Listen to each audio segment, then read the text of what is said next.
Check. 1, 2, 1, 2. Make me think of Loso's favorite rapper, Shaolin. I just listened to a song by him today. Oh, for real? 1, 2, 1, 2. Yep. In the place to be, the lowercase MC solely day. Man, you listen to a lot of music, don't you? Man, yeah, I got like 15,000 plus songs in my library. And from classical to rock, rap, jazz, country. There's a little bit of everything in there. So, and I always have it on shuffle. So you never know. I never know what I'm going to listen to on any given day. All right, man. Let's see. Well, let's get it popping. Good morning, good afternoon, good evening, no matter where you may find yourself as you listen to this. And it is another episode of the only sports podcast with brains and bars. It's a black and white thing with A1 and A Ward. I am one half of the dynamic duo A1. You can check out every episode of It's a Black and White Thing by going to the podcast app of your choice, wherever the good podcasts are found, and checking us out there. Give us 5 stars, rate, review, subscribe, please, if you don't mind. Thank you. First of all, let me say, well, I'll save that. You can also listen to us live or watch us live on YouTube, where we are right now. Yes, sir. By searching Brains and Bars. Comment, hit the like, subscribe, share those broadcasts as well. The recorded kind of with the proper intro and outro will be released either later tonight or tomorrow, just depending on what's going on with me and my life. You can also follow us on social media by hitting us up at Brains and Bars, Instagram, Facebook, and Twitter. And I just want to say real quick, for everyone who has watched, liked, commented, shared any of these podcasts since we got back to doing this at the start of the year, thank you. Appreciate you very much. Thank you for your listening. Thank you for your listening. Listening-ship is what I was going to say. Viewership is the other word that was coming to mind. Thank you for listening. Thank you for viewing, all that good stuff. And as always, as you can see, I do not do this show by myself. I'm joined by the homie A Ward. A Ward, what's good with you, man? Not a whole lot, man. You know how it is. Today is a travel day, so running around packing, trying to get everything situated, tie up loose ends. Got a flight this evening. So, but yeah, it's been a good day. Today starts the Big 12 tournament here in Kansas City, basketball. That's exciting. And a lot of other conference tournaments going on. So, yeah, and just decided that, you know what, as of last night, I'm going to fast. I'm going to start fasting. I'm fasting from parlays, at least for the at least for the next week. I had one that was supposed to hit last night, and the Knicks blew a 16-point lead against the Hornets after I have missed on 3 parlays in a row from the Celtics blowing huge leads. So this is my 4th parlay in a row where I've missed by 1 off of an NBA team blowing a huge lead. So I'm done. I'm fasting from parlays. Yeah, man. The NBA is a crew. Like, when we first got back from Vegas, I fooled around the NBA a little bit. And after I lost one where the Kings could not keep the lead below 13.5 or 14, I forget what the line was, I said, you know what? I think I'm done. That was it for me. You know what? I was looking at my little few $100s, and I looked at Grant Williams. He said, I'm going to make them both. I said, yes, you are, because I'm about to make this few $100.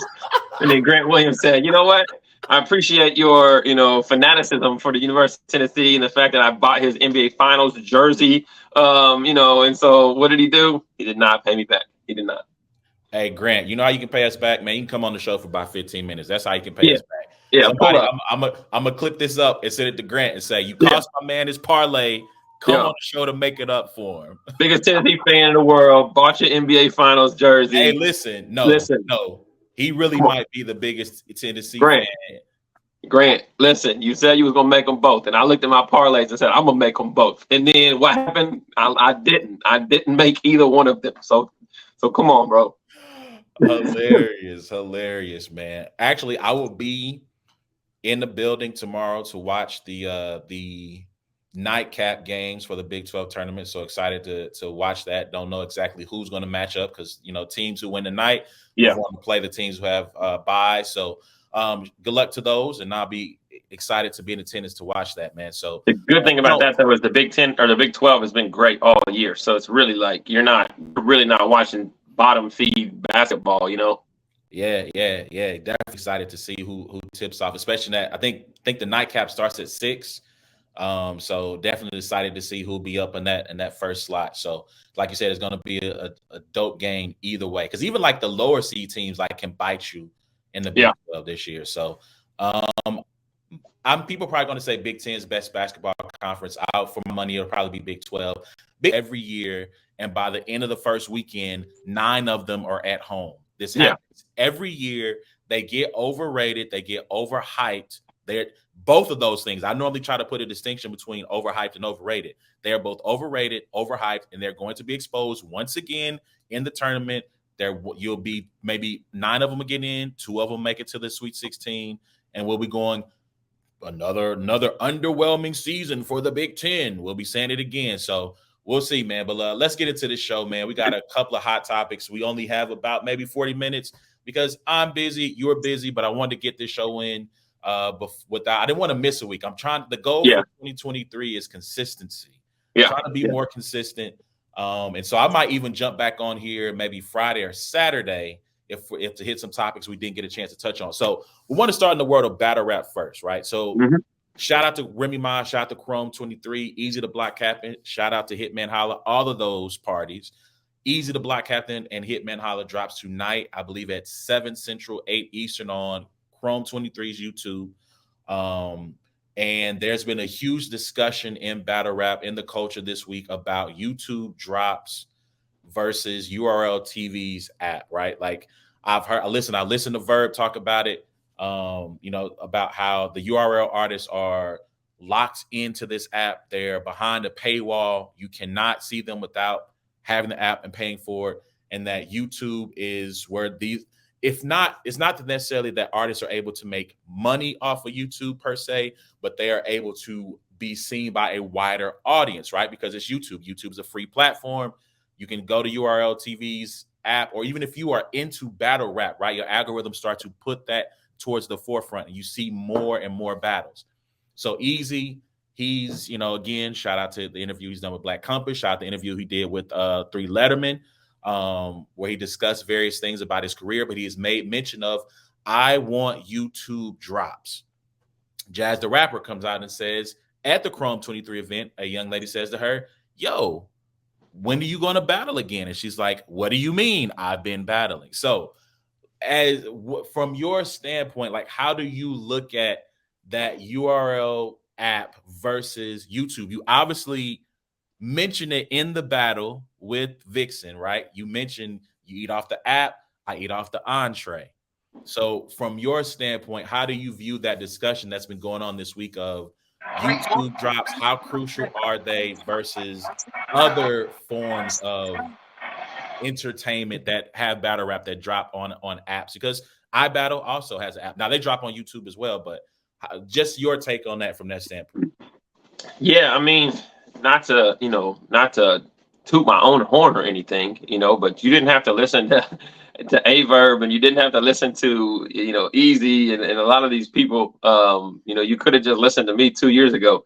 This is what I've been saying, and it's so funny to me because people a lot of times say, yo, Ward, well, not a lot of times, every interview, they say, Ward, why are you not on URL? And I always give them the same 3 or 4 reasons. And I say, 1, I don't want to be into an exclusive contract where, I can only battle here. 2, I don't want to be specifically a URL battler where all of my battles are on an app, to where, people have to pay $8, And so now what you're seeing everybody come out, and it's kind of like, well, you made it a hot line, I made it a hot song. I guess, I don't know, I made a hot line 2 years ago, and now, that people that actually, have some kind of clout because they are URL battle rappers say the exact same thing. Now it's all of a sudden like, oh, they're so right, and it's kind of wild to me. But, Loso had mentioned it too. We talked about it a year and a half ago, and you've heard Loso mention it in interviews as well. And he says, yo, why would Ward come over here? Like right now, like Loso and Saga are, exclusive to an app. We go out and there's people who are fans of us, huge fans of us, obviously, because, maybe they like Christian rap, or maybe they're, whatever. And they'll say, yo, when are you going to battle again, Loso? There's a huge community of people who've never seen Saga and B-Dot. And that is just a travesty, to anybody who is a Saga fan, a B-Dot fan, or a battle rap fan, And And I've always just said, yo, like I have the ability to kind of be, just click on my battles and watch them at any time, any leisure time, on YouTube. And so what you're seeing is you're seeing guys that are already legends in the game, right? You're basically your class from John to Don and back all the way to Lux or whatever. These guys can survive pretty easily because they already have so many YouTube. Everybody knows exactly who they are. And then you have this next wave of battlers where only guys like Geechee and Twerk have really broken the ceiling of the app, because that's what the app is. It's a ceiling. It is a ceiling. Unless you're like Easy, who can jump out and maybe get on Blair and kind of jump out and battle Hitman on Chrome or whatever and do what he's doing, because he's trying to break through that ceiling. Unless you're Twerk or Geechee, those two guys, everybody else is just kind of stuck under the ceiling of, hey, whoever URL wants to watch you is going to watch you, and it's just a tough dynamic for anybody who thinks that they're an independent artist, anybody who thinks that they should be bigger than what they are, anybody who wants to control their own, career. And, whereas me, I bounce around, I think I did over 2 million views last year in battles, now granted, you look at like a Hitman or Easy, they're going to do that in one battle, right? Cool. Work harder, or work smarter, not harder, but I'm at the point right now where I just have to work hard, and so that, with that said, like, those views have positioned me to have a lot of different fans, a lot of people. I just did a Poets in Autumn tour, right? Poetry tour in 24 cities, 500 to 1,200 people every night in 24 different cities. How many of those people do you think are going to go home, pay $8 and buy an app to go watch one of my battles after they see me on a poetry tour? A very small amount. How many of those people do you think are going to go home and click YouTube and say, A Ward versus, and watch me? And they say, wow, this guy's good. I want to follow his battle rap career, So like, if you're trying to transcend, I don't know if that's the word. If you're trying to transition, or if you're trying to mix, the different things that you do, Easy's acting. He's on Bel Air. He probably meets a whole bunch of Hollywood people, a whole bunch of acting people, right? And so, like, he probably wants them to check his battles out. Hey, this is where I come from, And I'm not paying $8 a month. I don't really rock. If you want to like dabble into those other areas, like, you need those YouTube drops, because they're what's accessible. Now on the flip side, URL has basically said, Smack's like, I'm not going back to YouTube. I gave them free content for however many years, you know what I mean? And I'm staying with this app. And as the whole culture has always fed into what URL says is gospel. Right? True. Like, this is what we've always said. Anybody try to combat it, it doesn't matter, because if it's not URL, it's not Smack, it's not Beasley, it doesn't count. You know what I mean? True. Which is why we're okay with battles not starting on time. Why we're okay with bad mics, bad, all kinds of different things with we don't have any kind of structure in battle rap, but because the number one league in battle rap does the same thing, and there's no accountability. If somebody was to come up inside and say, no, we start on time, we have this, we do everything like this, like, yeah, but you're not URL. URL is gospel.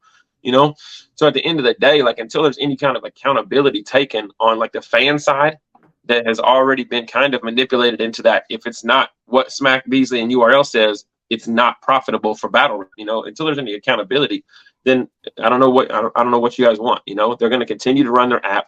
Their app, to me, is based off content, right, and not based off creating stars. And I think that they'll even fall back even more from it now, because now they create a star jumps ship, or they might even reformat their contracts or whatever.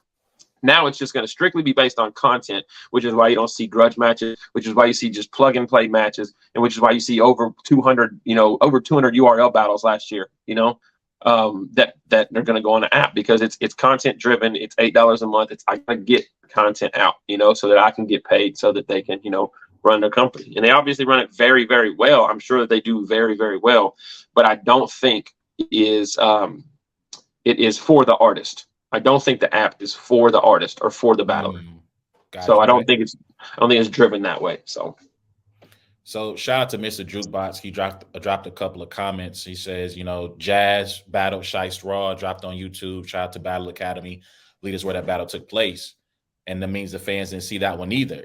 So, and then he also makes a reference of, that you have YouTube drops more than some of the OG vets because of your work rate, and I'll say this about that first comment about Jazz and Shice Raw. Like, you mentioned it, URL has built into the culture at large that if it doesn't happen on this stage, it does not matter. Right. And so, yes, like a Jazz the Rapper drop on Battle Academy is an up and coming, solid, reputable league, right? You battled Shotgun Suge on Battle Academy, right? Right. So, I mean, like, but that's the point. They're up and coming. They're not. They're not RBE. They're not King of the Dot. They're not URL. And when you brand it so well, like, to their credit, it has been repeated so much and the fans have bought into it so much that they are the industry leader. Nobody. Okay, and like, cool. Like, you battle Shice Raw on Battle Academy. Shout out to Stiz and them. All right, cool. It's whatever. But if in order to break through the battle rap glass, right, and move into the mainstream, a couple of things have to happen for you. You have to battle on URL. You have to battle one of those YouTube era legends. Yep. Right, or vets, and it has to drop on YouTube. If you get all three of those things, you're out of here, right? Twerk was kind of like one of the last ones who kind of that last transition from. I think Geechee got a YouTube drop too. I think Geechee got a couple. Yeah, Geechee got a couple, and Geechee got Lux too, and that dropped on the app. I mean, I'm sorry, that dropped on YouTube. So, Geechee, yeah. So one of the things that I have to shout out Easy is Easy put in a huge grind to market himself, right? After the thing happens, he loses a really close, debatable battle to Fonz. He brands himself as the people's champ, and he went on a run for about 2 to 3 months. Just about every week, he was on somebody's media. Whether it was you and him have a back and forth on a New Era podcast that was really entertaining. He's on Champion. He's showing up on New Era. He's showing up on. I'm not gonna say Henny Man because I don't think he ever jumped on Henny Man. Well, it's a blessing to live on East Coast, ain't it? but hold on. Now the Champion thing definitely helps, right? Being in Philly, that's a huge deal. But for him, he's just picking up his phone and saying, "Hey, what's up?" Or he's getting on the camera like this on a laptop, and talking his talk. So he did a lot to market himself and push himself to the masses after that. And then when he dropped the top tier disc, which, look, Calico dropped first. Calico dropped like in this last couple of years, right? When you talk about disc records, not going back to like B Dot and Mike P, who had a really good couple of dope tracks, Twerk and Loso, right? Calico drops WWF, and the culture's kind of like, yo, I'm feeling this. Like I'm feeling that WWF track. Then Easy drops the top tier disc, and then after that, it was out of here. Yeah. Right. The top tier disc has the remix. That song is everywhere within the culture, and it goes crazy. And so I do have to shout out Easy, not only his work rate in the ring, but also his promo game outside of it. Yeah, I feel like you yourself, right? Like you yourself make yourself available as much as you can when you're really trying to promote yourself, trying to angle and put yourself in position to get these bigger battles. You get out here and you do the media tours as well, and so like that. The app basically means, shout out to Mr. Jukebox who said it's 200 opportunities for MCs to feed their families, which is true. But like, if you want to break through that bubble, you're going to have to do a lot of marketing, a lot of branding, a lot of talking yourself up in order to put yourself in a position where you could potentially even be an Easy the Block captain. And that's assuming you can navigate the politics of it all. Yeah. And I think that's what it is. I mean, it is 200 opportunities to feed families. Like, I mean, yes, and maybe less than that, because I would say probably 20 to 25% of those battles are probably, guys doing battles for free. I mean, I think that still happens when you're looking at because these are not all gnomes and summer madnesses. We're talking about everything that's had a URL stamp on it and been created as URL content. You know what I mean? But you can feed your family outside of URL too, very, very well. You know what I mean? Like it's very possible too. But yeah, like you said, like you have Geechee and you have Twerk, and then now you have Easy and what he's done or whatever. And I'm just curious to see like if anybody else follows suit. I don't know if anybody else has like positioned themselves as what Easy has done. And part of it is, and like I talked about on our last podcast, there was a time where we looked up and the flyer said Easy to Block Captain versus Mook. And that battle didn't go down, but the minute that they conveyed to the public that Easy to Block Captain can have Mook was the minute that was like, yo, he's on a different level than all of y'all. You know what I mean? Like he is not one of you guys anymore. You know, he is not a part of what, you know, of this class of people. And I'm sure he took that like, yo, like I'm not gonna spend time battling these guys. I'm gonna keep branding my career, you know. And the only way for him to do that, you know, is outside of the URL app, because the URL app is content driven. And I'm sure that URL is like, yeah, go ahead and do this app battle, and then we're gonna give you this gnome, and then we're gonna do this light work battle, and then we're gonna do this. You know what I mean? And he's like, yo, I'm not doing all of that. I'm not falling into the, you know, to the content driven plug and play type stuff. I want Hitman. I want Suge. I want, you know, Charlie Clip. I want these guys. I want them on YouTube drops, and I want to be considered one of them, you know. And if he goes out and gets 3 or 4 of those matches in the next couple of years, he could very easily, people talking about Geechee on Mount Rushmore after his run, you know, he could very easily be considered that, you know, if he goes and continues to take those legendary battlers, you know, and stays away from the gauntlet of, you know, I don't want to be disrespectful, but the young, hungry, talented people that drive the app. Yeah. Yeah. So I want to get to this question from Jesse, and it's probably kind of our last word. We'll get into Lamar Jackson, but like he had Jesse, the homie Jesse asked, how much will this go down for him? How much will that go down for him when he gets away from URL? Yo, URL has all the power. This is the thing. Like you know, I mean, I've always said this is like, you know, like I said, they're the gospel. You know, I don't know if they have the ability to, you know, really affect his career from their standpoint. You know, I would hope that they wouldn't, but I would also think that they are feeling a type of way right now. You know, and you know, we've seen battles blocked. We've seen battles, you know, not even just blocked, bro. Like there's a ton of guys on the URL app that are not even under contract. You know, who they know that if they go over to RBE, or if they go over to Chrome 23, or if they go over to King of the Dot, or if they go do this battle that the URL would probably frown upon, that they're not getting booked on URL, or they're not getting the bags and the battles that they want on URL anymore, you know? So there's almost like a manipulation in blocking battles, a manipulation in blackballing certain, you know, battlers to battle certain people on certain platforms, you know? And, you know, you've seen guys like Geechee and Rum Nitty be able to kind of navigate around those things because they're Geechee and Rum Nitty. But we just talked about how there's only a few of those people. So, you know, like, I don't know, you know, from the URL standpoint, if there's like a chess move that they're going to make and say, hey, you know, you want to go out there in YouTube land and you want to battle all these big people and get all these YouTube drops. Well, cool. Just remember that 95% of the battlers, maybe 98% of the battlers in the world, you know, want consistent battles on URL. And if they decide that they want to battle you out there, then we will eliminate that. And that could be dangerous. So then it could just be me and Easy, and we can just battle each other. We'll just battle each other every month, you know, and see what happens. So, Mr. Jukebox, I do want to get back to your comment. He talked about Easy worked hard, but that means battlers have to work hard too to market themselves with the URL brand backing them. And I hear that, but and again, we don't have to go down this road, but I just mentioned Swamp had a tweet about once you really get to a certain level within battle rap, like you start to see the politics of it, and it's just like, bro, this isn't fun.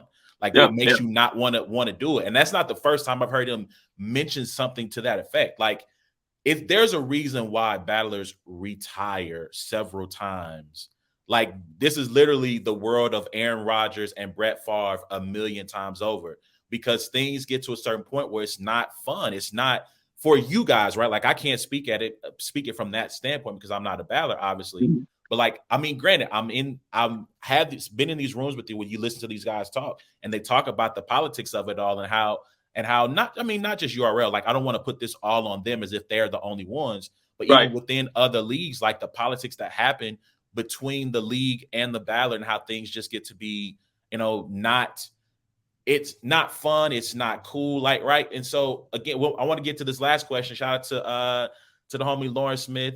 He had a question. So based on what you just said, what are the chances of success outside of URL? Now, before you answer that, Granted, we're going to see a little bit of a litmus test tonight in this easy battle, right? Obviously, he's battling Hitman. Hitman is one of, if top 3, top 2 most recognizable battle rappers in America. I can't speak worldwide, but I'm pretty sure he's up there worldwide, top 10, top 5.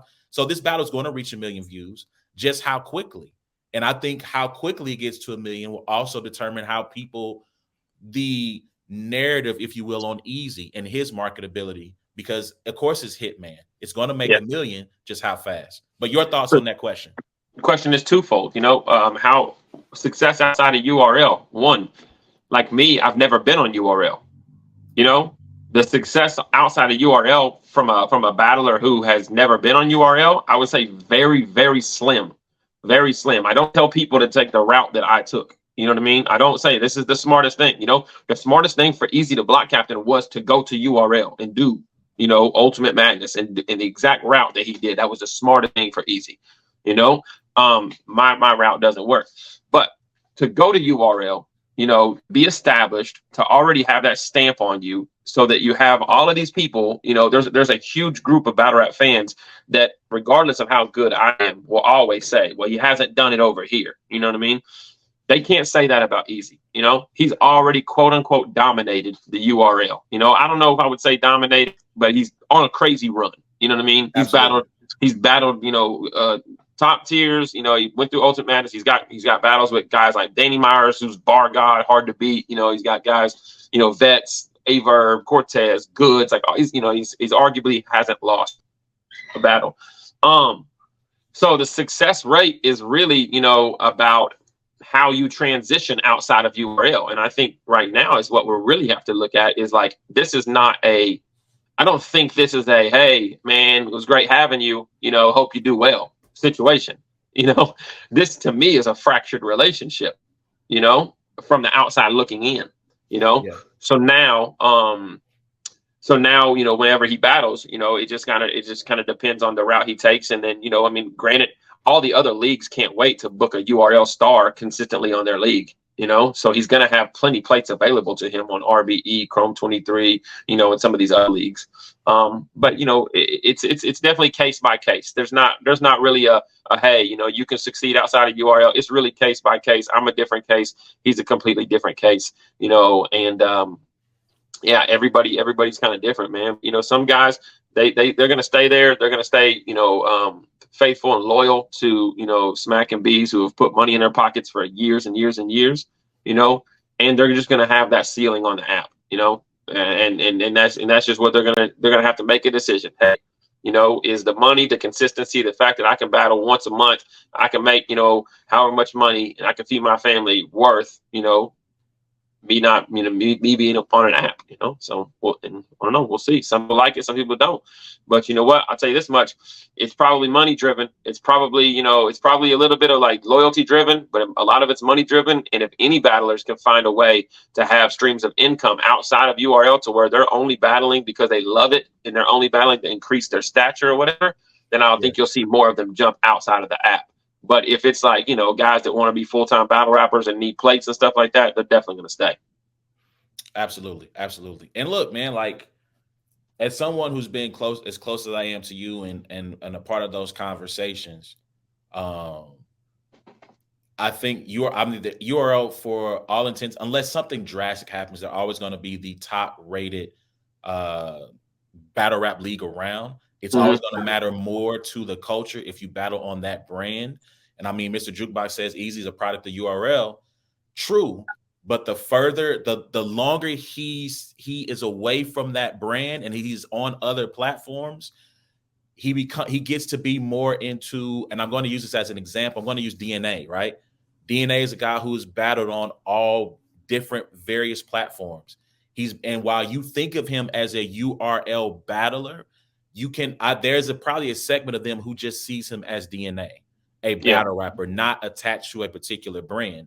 And all it does is that when Easy does make his return, because here's the thing, we're saying this as if this is a done deal. He won't battle on URL in 2023 at all, and that's not the case.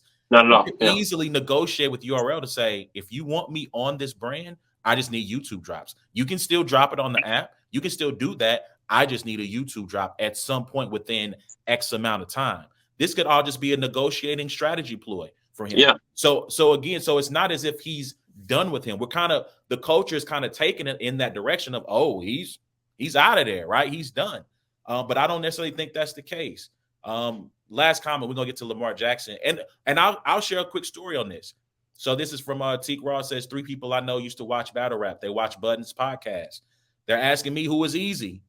Promo in different markets can bring in lost fans or new fans, and this is a fact. So I got a guy on my team who came to me yesterday and was talking about Easy and Hitman. He saw a little bit of a promo. I don't know if he watched the VOD trailer from Chrome 23 or seen a blogger recapping it. And he goes, "Yo, who do you think won? I know you in the building. Who do you think won?" I'm like, "Well, I think it's close. I think Easy got second and third. Da da da da." And he's like, "Oh, word, yeah." He was like, Arsenal was my favorite, man. Like, I'm like, I wonder why he stopped rapping. And I'm like, bruh, stop rapping. Like, what are you like? No, like, bro, he raps. He's still active. He's still doing his thing. It's just on an app now. It's not on YouTube anymore. Yeah, those barbershop conversations, man, are there's a handful of people who followed it up until the Geechee, Lux and different things like that. But when you're in the barbershop, every time I go to the barbershop, Kansas City's not a battle rap city, like, people know me here, but even then, like, I'm still probably not, as known in Kansas City as, as I could be or whatever, just because it's not a battle rap heavy city. But any barbershop you go into, people still talk about Sirius Jones. They talk about Jen. They talk about Murder Mook. They talk about Jay Mills. They talk about the old school battle rap. And then if they know anything about the new school battle rap, it might be a Geechee or a Twerk. Outside of that, who is this guy? Who is that guy? Who you do? Oh, you battled Charlie Clips. You battled Arsenal. You battled. Oh, then you must be good. To me, like, those are the names that people that are not stuck in this battle rap culture of like hardcore fans. You know what I mean? Those are the people that are known outside of that. And I would be interested to ask Easy, like, what does he think more for his brand and his success, Hollywood or URL? Because I would wonder if there was part of him that's doing Hollywood and doing all this flying back and forth and movies and stuff like that. And he's like, yo, like, this is so much better than this, than this, URL battle rap on apps every now and then, like, he looks at, if he's looking at battle rap and even, the app as a sub stream of income, like, yo, that could still be something I do. But like, look at Hitman, everybody knows Hitman and we knew him from battle rap, but like, he does it once a year, comes out maybe once every, something like that, because he moved on to bigger and better things. So absolutely, man. So let's jump. Before we go. Yeah. Over under on 1 million views. Did you see? So a week. I saw France put that up. He said the over and under was 7.5 days. I'm going over, actually. You think it's going to be more than 7? I do.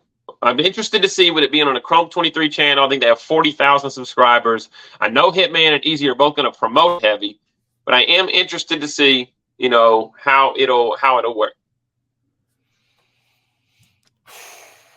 I'm gonna be honest. I'm gonna tell the truth. I took the over.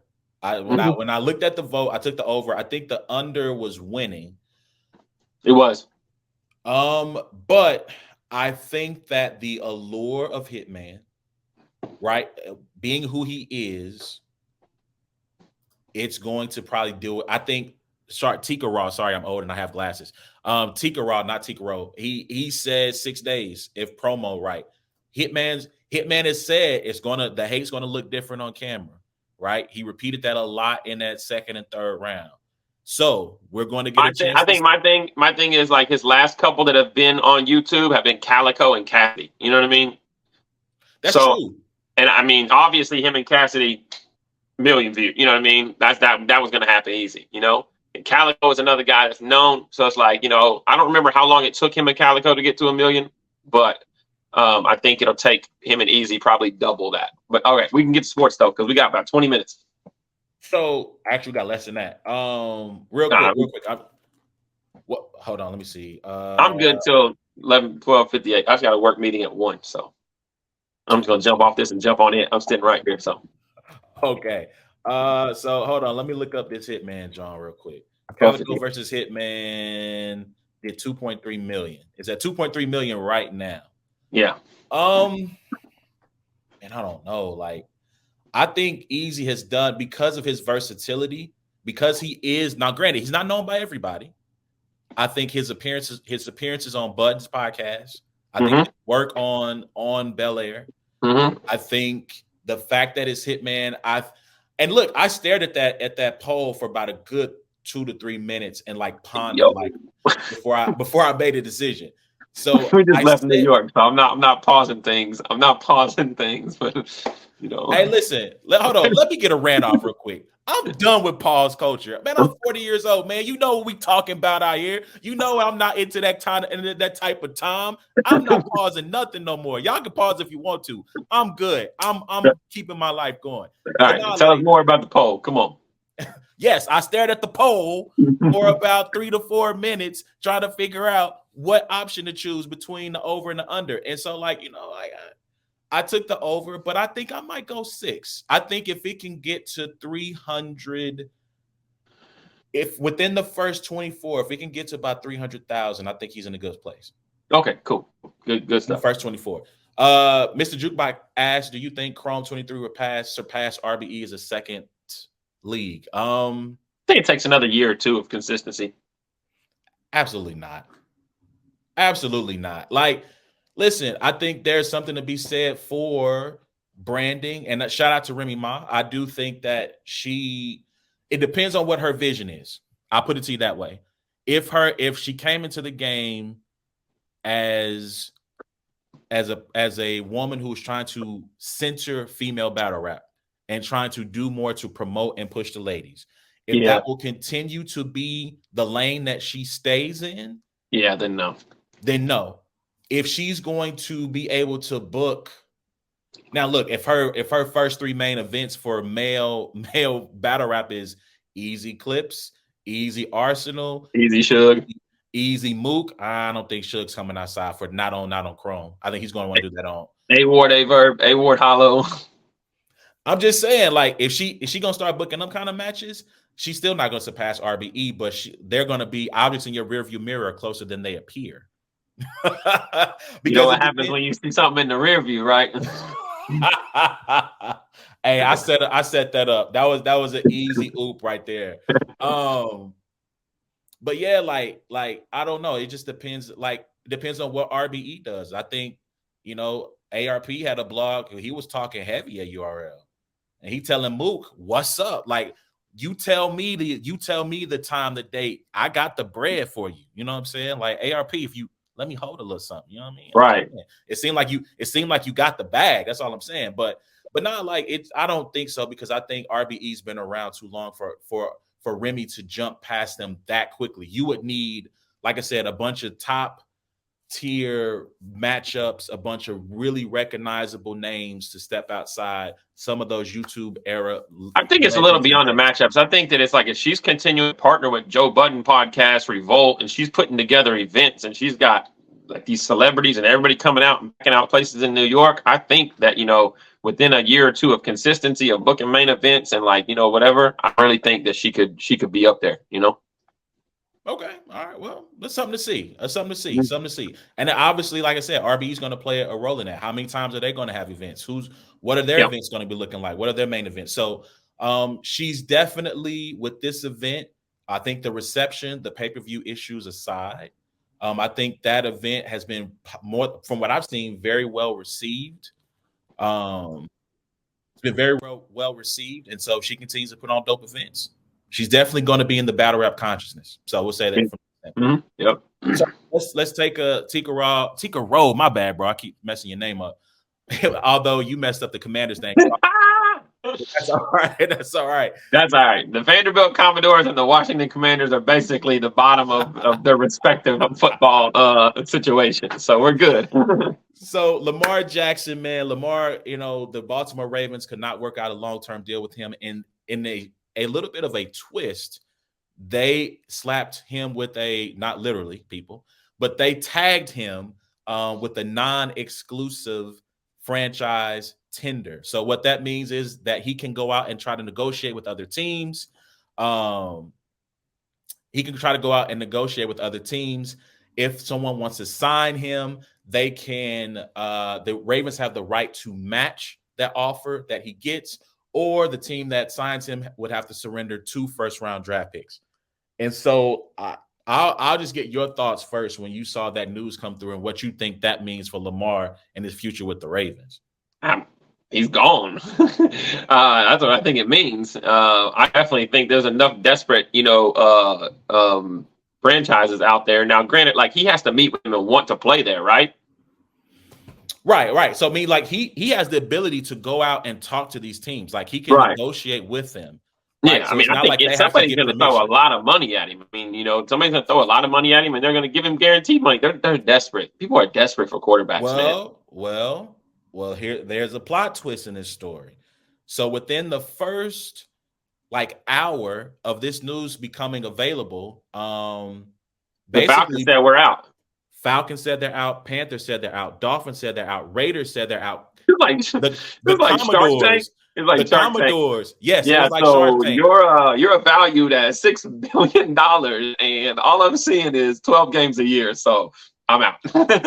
Yeah. So I mean, right. So all those 5 teams all said that they are not going to invest or look at signing Lamar, and immediately the cries of collusion started to jump out because, like you said, Lamar wants his contract fully guaranteed. I'm pretty sure he's probably looking at something between 5 to 6 years in terms of the contract length, right? $250 million minimum guaranteed.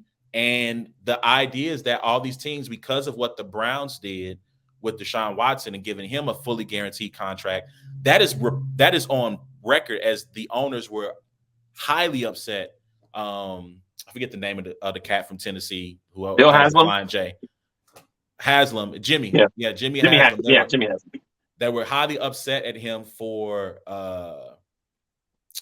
making that deal because they don't want to have to fully guarantee long term, right? So Kirk Cousins, who's kind of like, I mean, to me, he's the OG. He's the father of the guaranteed contract. Yeah, he normally signs like a 3-year fully guaranteed deal. Which, if you understand how NFL contracts are structured, when you want to know how long a team is really tied to them, you want to look at the guaranteed money, right? So Daniel Jones gets 4 years, 150, 60 million.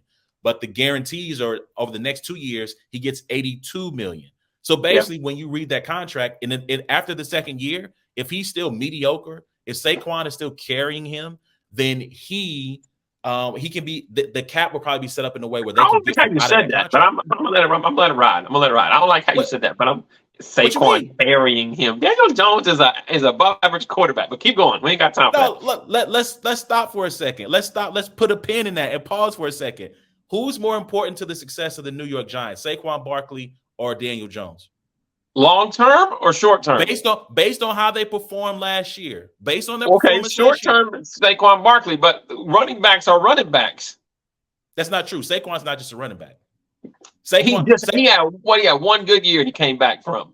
Maybe 2, another knee injury, and it's a wrap. Listen, maybe he might think this is disrespectful to say this, but Saquon Barkley is the easy to block captain of running backs right now. It's levels to this. It's levels right now. Like there's a difference between Saquon and shout out to Isaiah Pacheco. Isaiah Pacheco is a nice running back, but there's levels between when you talk about Christian McCaffrey, when you talk about Saquon, I'll throw Nick Chubb in there or a doubt. Like when you talk about those guys, there's a clear separation between that caliber of running back and the other ones. As a Niner fan, Elijah Mitchell is a good running back. He's a really nice running back. But the first time I saw Christian McCaffrey see the hole and the burp, I said, oh, wait. We talking about something a little different here. Like, Elijah, you nice, you not that. You know what I'm saying? And so, and so I hear you, but nah, it's a difference. Shout out to the homie Lawrence. He says, not really understanding the idea of collusion. We should not normalize a bad decision by the Browns. I hear you, but here's the other part of that conversation as it relates to Lamar. The owners have been normalizing bad quarterback decisions for years now. Part of the reason why Daniel Jones gets $40 million a year is because every year when a quarterback came up for a new deal, they just said, oh, here, you reset the market. Oh, here, you reset the market. Until finally we got to this point to where Derek Carr and Daniel Jones can make $40 million a year and be okay, right? I'm not going to say they're trash, not going to say they're not good. But yeah, that the league has come together because we seen Carson Wentz got traded twice. Twice he got traded, right? So I mean, like the league has shown that they are real quick combine related. You look at Anthony Richardson's combine performance. We already knew he was a good athlete. I'm not sure why his combine numbers are like, oh my God. But like based on his combine performance, he was already a top 10 guy when they started to get into his tape. Now he's probably cemented as a top 10 QB. Will Levis, top 10 QB. I have no idea if those guys are going to be good. My money's on them not being franchise-changing quarterbacks, but teams are willing to take the risk. Why? Because one is cheap labor, because they're under a rookie deal. They don't have to pay them for 5 years. And because it's the upside of everything, right? If you take that risk and you find your quarterback, you found your guy to lead your franchise for the next 10 years. Yeah. You're telling me, Lawrence, you're telling me that with everything that Lamar Jackson has accomplished, if he's been able to finish a season, last season he hasn't, they made the playoffs. They were number 1 seed. He was almost a near unanimous MVP. And that man not worth 250? He's not? You think he is? I think so. If you're listen, I put a tweet out yesterday. How many years has he been in the league? 5? I think this is his 5th or 6th year. Let me double check. I sent the tweet to the 49ers account and said, listen, salary cap be damned. Go get him and figure out the rest later. Because if you tell me I got a team, like that is literally a fantasy football team come to life. If you tell me I got Lamar Jackson, I got Christian McCaffrey in the backfield, I got Debo at wide receiver, George Kittle, don't know what's going to happen with Brandon Ayuk yet. But if you're telling me I got them 4 guys, what are you? And when you look at the landscape of the NFC, yes, Lawrence, all of it guaranteed. When you look at the landscape of the NFC, like who else is out there right now? You're in management, right? You're in management. You hire people. I do. You hire people. Okay. So somebody comes in and you're looking at the resume and they only show up and complete their job 60% of the time. We're not doing that. But the 60% of the time is really, really good. You're not looking at the fact that 2 of the 5 years that he only played 12 games and couldn't, or he might even miss more games than that. Well, see, that's the other part of this that makes the story so interesting. Because I don't know if you saw, right? Eric DeCosta, the Baltimore Ravens GM, came out and was talking about the wide receivers and saying, well, we haven't found that all-pro guy yet, but we're going to keep digging. Like, it's not for lack of trying that none of these guys have hit. And then, what's the cat from Minnesota? One of the wide receivers came out. I can't think of his name right now. From Minnesota? Yeah, they drafted him from Minnesota. It was either high first round, second round draft pick. Comes out and he's like, yo, stop blaming us for the failures of this organization. Your strength and conditioning coach is trash. And then you have former players come out and go, oh yeah, that guy, he lengthened my injury, or he ended my career based off of his workout regimens and things that he was doing. So you also have that kind of intrigue on top of everything else of, well, Lamar's missed the last 2 seasons, but how much is their strength and conditioning program to blame for that? Because the Players Association also did a poll ranking the organizations, and their strength and conditioning program got an F from the players. So again, like you kind of have all of that intrigue on top of it. And to be in management, if I asked one of my staff to do as much as Lamar does for that team, especially offensively, he is the offense, right? He is. Granted, he had Hollywood Brown.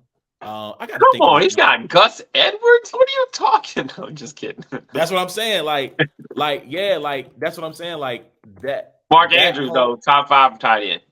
Top 5 tight end. Absolutely. Rashad Bateman. Rashad Bateman is a young man's name. Yes. Right. Rashad Bateman came out and he put out a tweet. He took it. He took it down, but he came out with a tweet like, "Yo, the strength and conditioning coach is trash," which they fired him. Which they did fire him.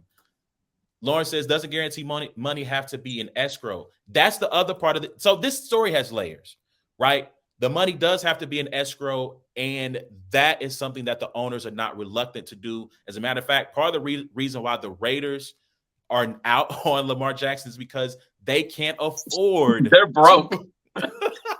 Yes. Are they still paying John Gruden? They are still paying John. And listen, part of the reason why the thought that they would not fire Josh McDaniels is because Mark Davis would not have the money to be able to pay him and another coach if he fired him. So there's a lot of moving parts to this story. But to me, listen, if I'm a head coach, if I'm an owner, this is what, and I also talk about these teams that they are not invested. NFL owners are not as invested in winning as you think. And here's why I say that. If you're telling me I got Lamar Jackson, at worst, he's a top 10 quarterback, right? Yeah. And you're telling me he wants $250 million guaranteed over, let's just say 5 years. I don't know how many length of years. If I'm a team like San Francisco, if I'm a team like David Tepper has been killing himself trying to find a QB, the owner of the Panthers, Carolina, Washington, San Francisco. Yes, I want to throw them in there too. What you tell what? I just got you $250 million guaranteed. Cool. That's fine with me. Because I'm guaranteed to have a top 10 quarterback for the next 5 years who has been relatively healthy. We understand that listen, we don't know how much the training staff helped or hindered him in his return. Based on what's being said by the players. But it also could be part of longevity too, though. It's already been done. You know what I mean? If I'm Kyle Shanahan and I'm looking at having a mobile quarterback I think people talk about his offensive system and say that he's limited. Lamar Jackson ran a pro style offense in college. Mm-hmm. Right? Who was the cat who got caught up with the woman? Bobby Petrino. Petrino. Yeah. He ran Bobby Petrino's offense. If you cannot run pro style, he's not going to have you run his team. So he can run a pro style offense. They chose to make it more of a read option offense, which why not? Why wouldn't you? But you can put him in a drop back situation. Lamar can throw dots. Yep. So that's all I'm saying. I know we out of time, man. We're going to continue this conversation. We're going to continue to follow this story as it happens. We wanted to jump in. I wanted to make sure to get your thoughts on the YouTube situation versus the app. And I want to have that quick convo on Lamar. I might jump back if I don't get in this week. Next week, I definitely want to get back in and talk about Ja Morant and the situation and circumstances surrounding him, the NBA. So thank you guys for tuning in. Thank you for everyone who was here live watching with us in the comments. Thanks. We appreciate y'all. Remember, you can check out each episode of It's a Black and White Thing by going to the podcast app of your choice, wherever you find the good podcast, subscribing, review, comment, all that good stuff. Same for YouTube at Brains and Bars, all one word. Search that, subscribe, hit the like button, share the broadcast. Twitter, Facebook, Instagram at Brains and Bars. I am award.com. I am awardmerch.com for all of things Award. Until next time, it's been a black and white thing, man. We holler at y'all, bro. Safe travels to you. I will see you when you touch down. Get to the airport early because at late, new airport's been back up. I'm gonna get to the airport early just to look around, man. It looks fun. So. It is fire. It's great. But we'll see y'all next week, man. Y'all be easy until next time. Peace.